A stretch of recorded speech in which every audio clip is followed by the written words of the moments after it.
In some ways, the aftermath, in particular, of what we saw represents the very worst of Washington. And you know, the most bizarre briefing I think I ever attended was the briefing we had on September 20th, where the intelligence community said more than nothing, and it was a bizarre briefing at best.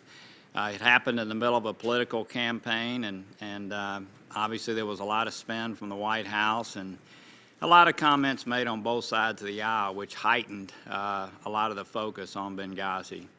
I think it also represented a sclerotic department that in many ways made decisions that weren't based on what was best for those in the field.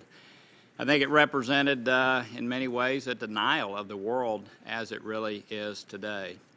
And I think after reading the ARB, it also represented to me a committee that has never done its work, or at least in the 6 years that I've been here, has never done the kind of oversight that this committee ought to do. But I think it also represents an awakening.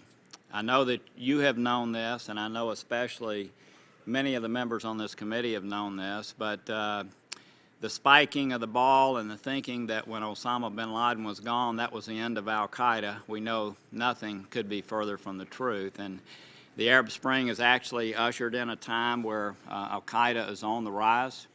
The world in many ways is even more dangerous as we lack a central command and instead have these nodes that are scattered throughout North Africa and other places. And I think this creates an opportunity for us to develop a policy that really addresses the world as it really is today.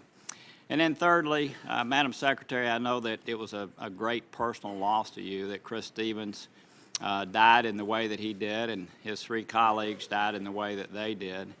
I know that you know I was on the ground in Libya immediately after this, and I know you've experienced this, and some of the other members of the committee have, but to look at the faces of those on the ground in Libya in a state of shock, people that we sent there doing expeditionary diplomacy, who felt like they were on a tether and candidly did not have the support from Washington that they needed to do the things that they needed to do.